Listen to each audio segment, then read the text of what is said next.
Bonjour Laurence Gaborio. Bonjour Églantine. Alors vous revenez à l'instant, vous venez de me le dire du coup, de la finale de la Travel Agents Cup Junior. Qu'est-ce que vous en avez pensé et qu'est-ce que ça représente pour les avancées du secteur selon vous? Alors j'en reviens, oui, et je trouve que c'est une super belle énergie, mais chaque année c'est toujours une très belle énergie, ces concours.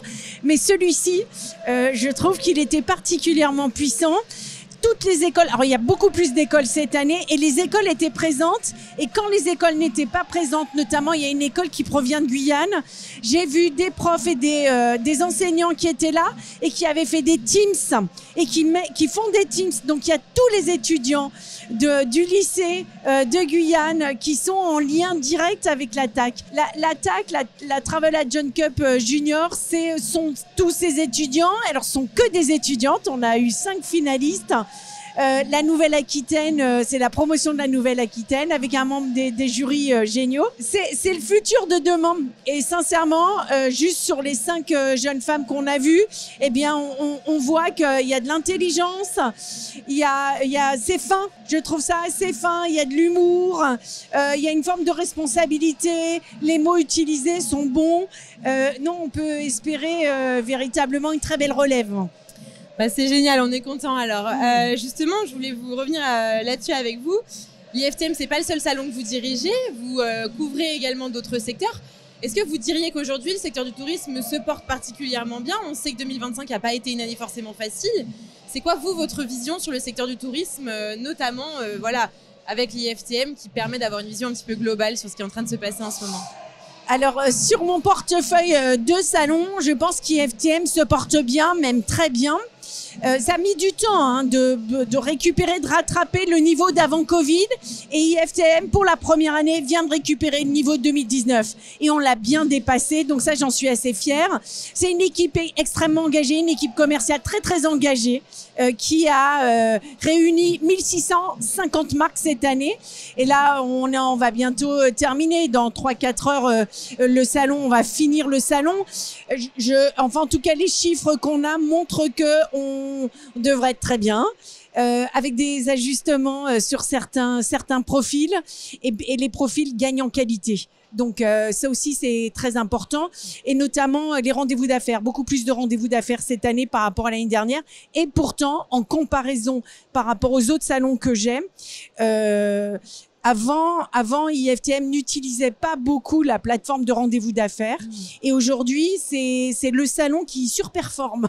C'est comme quoi on a besoin de faire du business et on se professionnalise. On arrête de faire du business via un peu de copinage. Là, vraiment, c'est fini tout ça.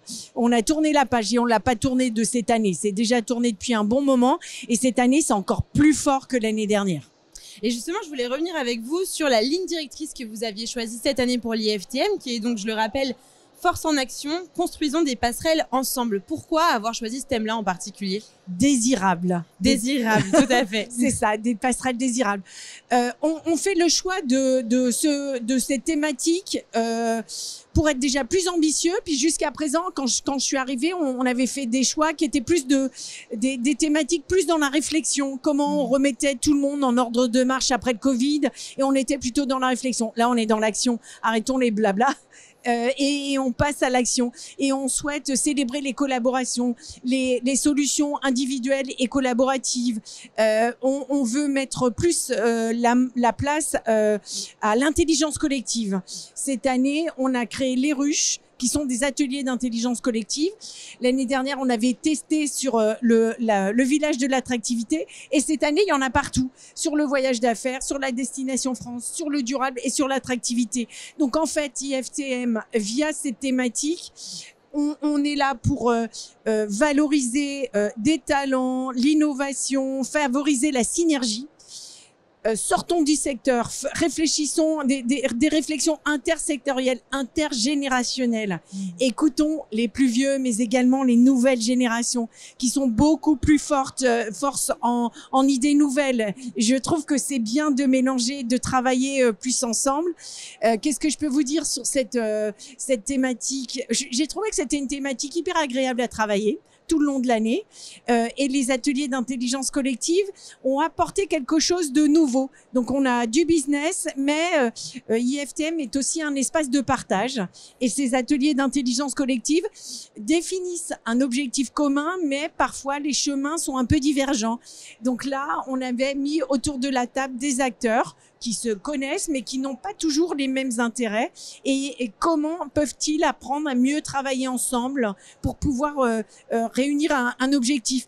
Donc ça a eu lieu sur le salon, un premier, et puis ça va perdurer. On va continuer, enfin j'espère que on va créer des serruches, on va sans doute appeler, peut-être on va trouver d'autres noms, on va faire un débrief des différents ateliers d'intelligence collective pour que ça perdure en fait. C'est important.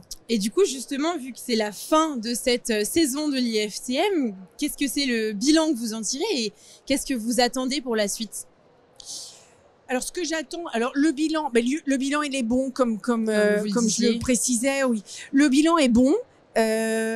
Alors après, nous, on va faire beaucoup d'analyses. Hein. Je travaille avec Thelma, Stéphanie, Clarisse sur la partie marketing.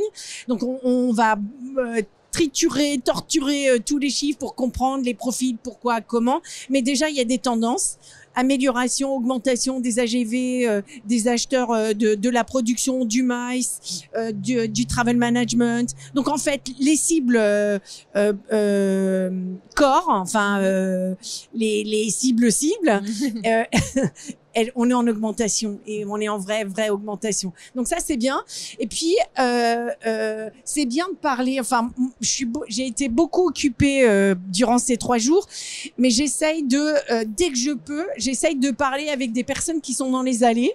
Et tout à l'heure, je sortais d'une interview pour la République dominicaine et j'échange avec deux jeunes personnes qui en fait sont pas forcément des cibles qu'on avait l'habitude d'avoir sur IFTM, qui en fait ont créé une société pour attirer des visiteurs brésiliens pour